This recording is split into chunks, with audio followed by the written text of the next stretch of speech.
사랑하는 함양교회 성도 여러분, 저희 함양교회 청소년과 청년들은 지난 7월 28일 월요일부터 30일 수요일까지 일본 대마도로 비전 트립을 다녀왔습니다.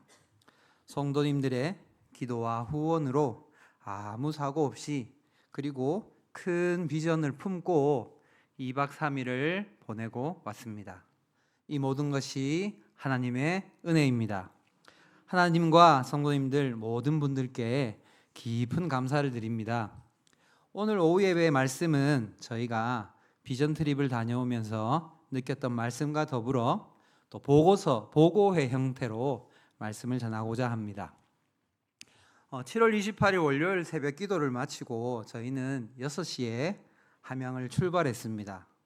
우리 이영호 장로님께서 선수 운전해 주셔서 청소년부와 청년들은 무사히 부산 여객선 터미널까지 인도해 주셨습니다.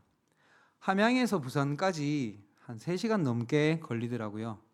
장로님께서 운전해 주시고 제가 마침 조수석에 탔는데 장로님의 많은 간증으로 이미 많은 은혜를 받았습니다.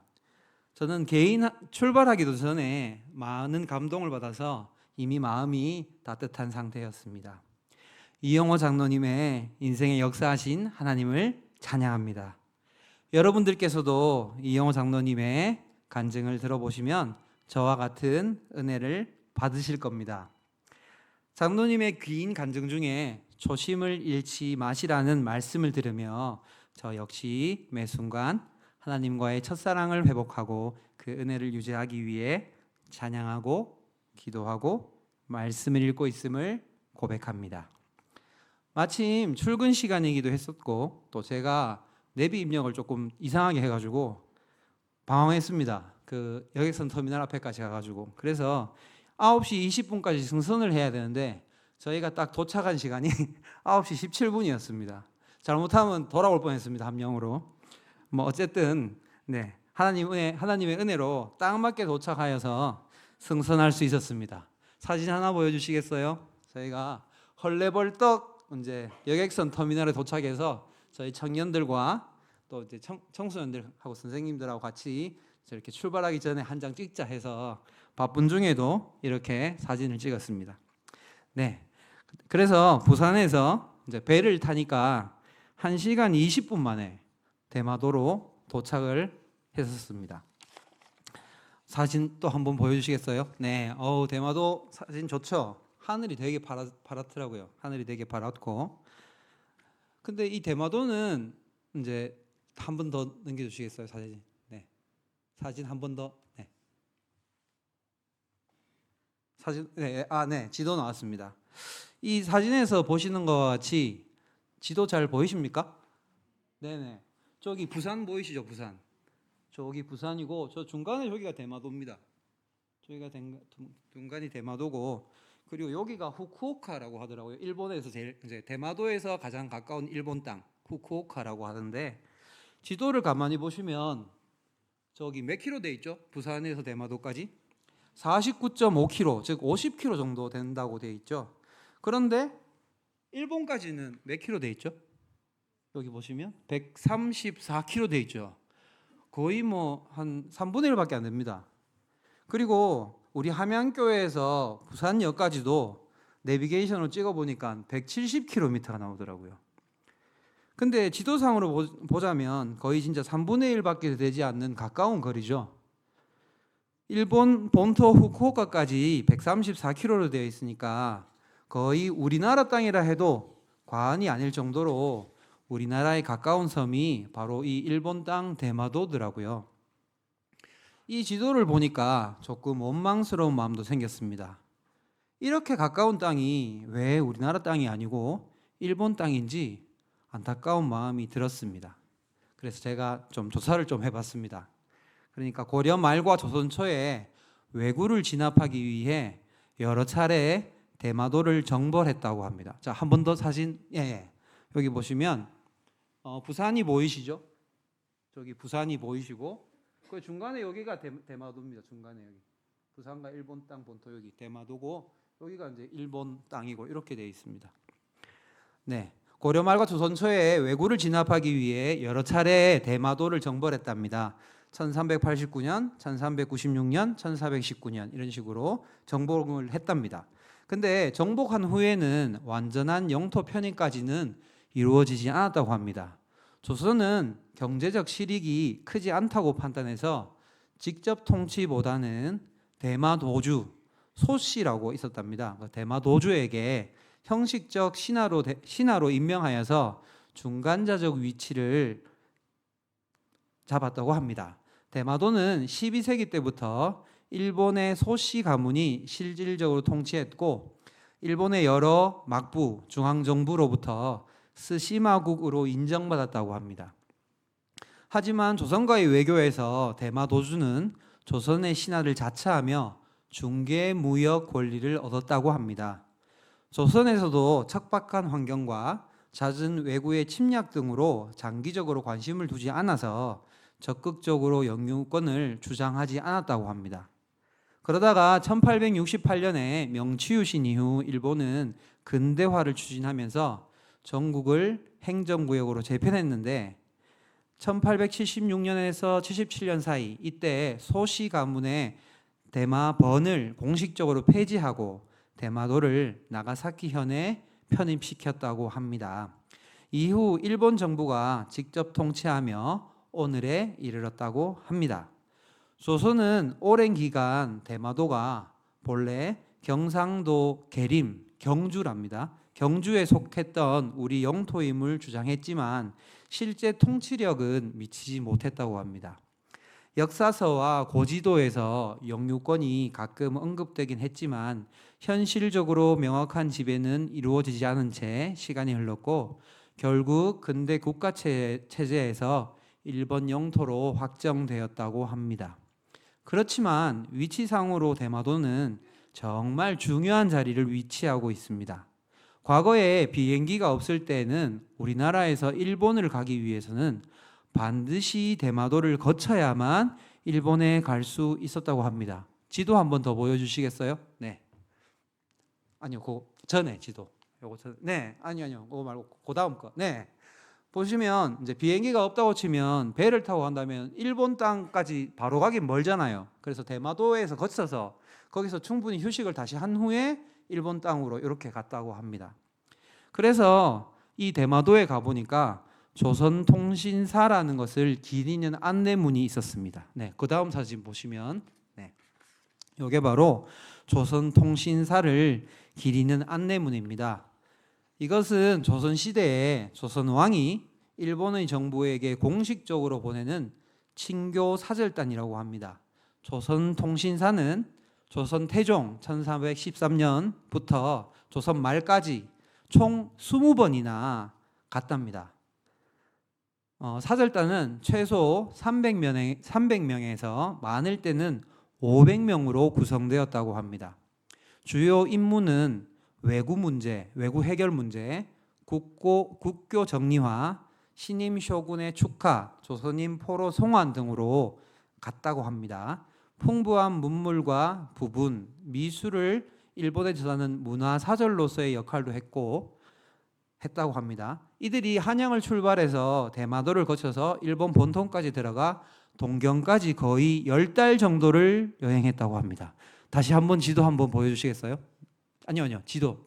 여기서. 네, 여기서 한양에서 출발해가지고 한양 저 위에서 출발해가지고 부산까지 왔다가 대마도에 갔다가 대마도에서 이쪽으로 후쿠오카로 넘어와서 쭉 일본을 다 통과해서 저기 교토시 있죠, 동경. 저까지 이렇게 갔다고 합니다. 그래서 거의 10달, 거의 1년 가까이를 한 300명에서 500명 되는 인원이 가니까 정말 커다란 여행단이죠, 여행단. 네, 그렇게 이제 옛날에 갔다라고 합니다. 네, 그래서 2017년에 한국과 일본의 공동 신청으로 세계 기록유산에 등재되었다고 합니다. 조선통신사가 이렇게 갖는 그 길을 이제 세계 기록유산으로 등재를 했다고 합니다. 이 기록유산에는 조선통신의 외교문서, 여행기록, 문화교류 관련 기록 등 조선통신사 방문의 역사와 의미, 그리고 한일 간의 평화의 가치 이런 것들이 기록되어 있다고 합니다. 이와 같이 대마도는 우리나라와 일본 사이에서 중요한 가교 역할을 하는 지역이었습니다. 여러분들 일본에는 각 지역마다 신사가 있는 것 잘 아시죠? 잘 아시죠? 이것이 무엇인지 혹시 잘 아십니까? 자, 사진 한번 보여주시겠어요? 아니요. 이제 넘어가시면 됩니다. 네. 이게 이제 대마도에 있는 제일 큰 신사였습니다. 그 다음 한 장 보여주시겠어요? 네. 저희는 저 신사에 있는 대마도 일본 사람들은 잡신을 모시고 있는데 저희는 가서 쉬었습니다. 너는 잡신을 모셔라. 우리는 쉰다. 이러면서 쉬고 있고, 또 한 장만 더 보여주시겠어요? 네. 요건도 메나 신사인데 아까 방금 받는 신사는 내륙에 있는 신사였고, 요거는 이제 바닷가에 있더라고요. 바닷가에 또 신사가 있더라고요. 이제 이렇게 물고기를 잡으러 간다든지 이제 어부들을 지켜달라는 그런 신사였는데, 바닷가에도 저렇게 신사가 있었습니다. 저거는 이제 문입니다. 요 반대쪽에 보시면 또 신사가 있습니다. 여러분들이 신사가 뭔지 혹시 아십니까? 신들을 모아놨죠. 네. 여러분들 혹시 일본에서 이렇게 만들어진 공포 영화를 본 적 있으신가요? 없어요? 네. 저도 잘 무서워서 잘 못 보는데, 일본의 공포 영화랑 우리나라 공포 영화의 차이점을 혹시 아십니까? 아십니까? 네. 우리나라의 귀신 영화, 옛날에 전설의 고향 많이 보셨죠? 저도 어릴 때 많이 봤습니다.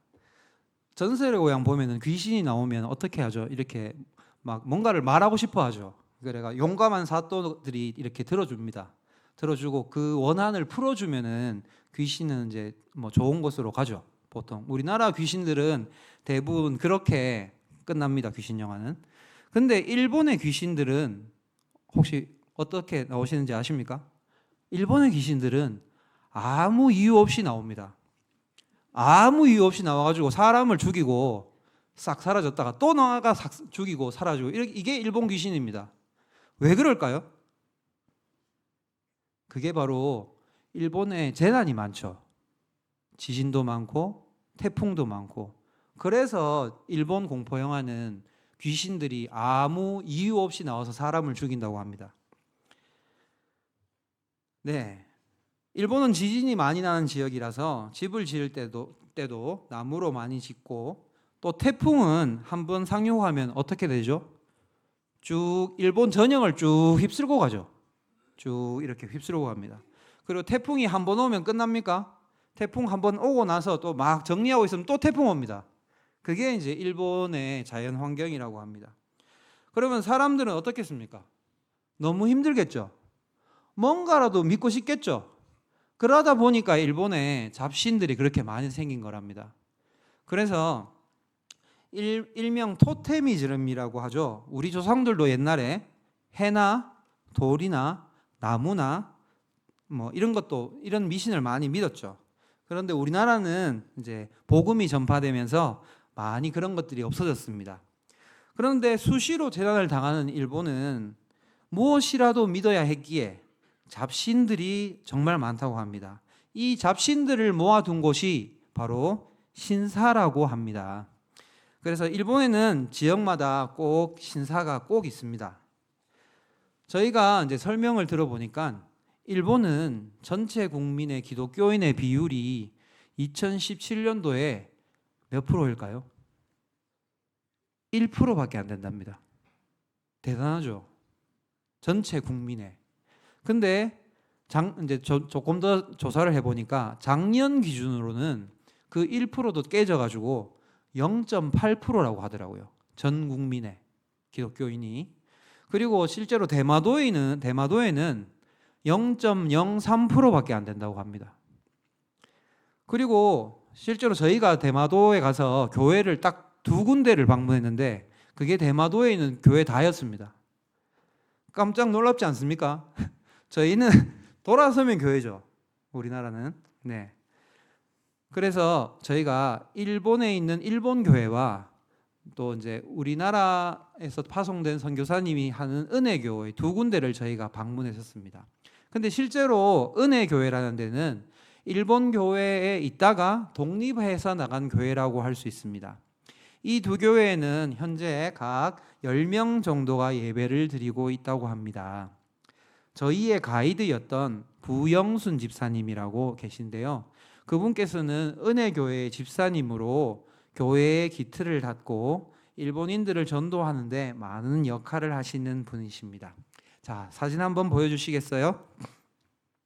네, 요 사진은 이제 일본의 은혜교회입니다. 은혜교회라고 하는데 왼쪽 사진이 입구고요. 입구고 오른쪽 사진이 이제 예배당인데 예배당이 따로 있는 게 아니고 일반 가정입니다. 가정에다가 저런 식으로 이제 십자가 두고 의자 몇 개 두고 이렇게 해서 예배를 드리고 있더라고요. 네, 그 다음 사진 한번 보여주시겠어요? 네, 이게 이제 일본 교회입니다. 네, 일본에 있는 교회에서 이제 갈려나간 교회가 방금 봤던 은혜 교회고요. 저기 네 분이 계신데 이제 중간에 두 분이 일본인 목사님과 사모님이시고 가해 두 분이 이제 우리나라에서 대전에서 목회하시다가 건강상의 문제로 이제 이 대마도로 가셔서 건강을 회복하시다가 이제 이 교회에 또 이 교회에 헌신하게 되시다가 또 이제 목회자로 하셔서 그 아까 갈려나간 은혜교회 담임 목사가 되시는 두 분이십니다. 담임 목사님과 사모님 이렇게 있습니다. 네, 은혜교회의 담임 목사님이시죠. 네, 그 다음 사진 한번 봐주시겠어요? 네, 여기에는 이제 이 은혜교회에서 교회 터를 샀답니다. 이제 저기다가 이제 성전을 짓기 위해서 이제 기도하고 계시고 그렇게 하는 저 성전 터를 저희가 방문해서 저희가 같이 기도하고 또 이 일본 땅에 교회를 세워지게 해달라고 하나님께 간구했는 그런 장소입니다. 네, 여러분들께서 아시다시피 방금 말씀드렸듯이 일본은 기독교 인구가 채 1%도 되지 않는 신앙적으로 척박한 곳입니다. 이곳에 우리 함양교회 청소년부와 청년부가 비전 트립으로 다녀오게 하신 것은 바로 하나님의 뜻입니다. 하나님께서는 우리로 하여금 이 척박한 일본 땅에 복음을 전파하고 하나님을 찬양하라고 하십니다. 우리는 저녁마다 찬양과 기도로 이 땅을 위해 하나님께 올려드렸습니다. 잡신이 많은 일본 땅에 우리의 찬양과 기도가 울려 퍼질 때 많은 잡신들이 물러가고 하나님의 권능이, 하나님의 영광이 찬란하게 빛나게 되는 모습을 우리는 만끽하고 왔습니다. 이에 그치는 것이 아니라 우리 함양교회 청소년과 청년들은 앞으로 일본 구석까지 복음이 전파되는 그 중요한 역할을 하기 위해 이곳에 모여서 또 기도하고 찬양드리고 하나님을 찾았습니다. 우리 함양교회 성도님들께서도 기도하실 때마다 일본 땅과 또 일본 땅의 전초기지인 대마도의 복음화를 위해 함께 기도해 주시기 바랍니다. 머지않아 전 일본 땅이 하나님의 복음으로 하나님을 높이는 찬양으로 가득 차게 되길 소망합니다. 오늘 말씀의 본문은 마태복음 28장 19절 20절은 예수님이 승천하시기 전 최후의 지상명령으로 제자들에게 전도와 복음 전파의 사명을 주신 말씀입니다. 예수님은 이 말씀을 통해 우리 민족과 사람에게 전 세계로 뻗어나가서 복음을 전하고 그들을 신앙인으로 양육하고 하나님 앞으로 불러 모으라는 사명을 제자들에게 맡기셨습니다. 이 명령은 전도와 선교의 핵심 원칙으로 그리스도인들에게 복음을 전하고 삶의 현장에서 제자를 삼는 삶을 살아야 함을 강조합니다. 많은 교회와 신자들은 이 말씀을 따라 가정과 직장과 사회 곳곳에서 복음의 통로가 되기를 힘쓰고 있습니다. 우리 함양교회 모든 성도님들께서도 이 말씀을 붙들어 모든 족속으로 제자를 삼아 아버지와 아들과 성령의 이름으로 세례를 주고 예수님께서 우리에게 분부한 모든 것을 가르쳐 지키게 하여 예수님의 지상 최후 명령을 완수한 자세로 삶을 살아가게 되시기를 기원합니다.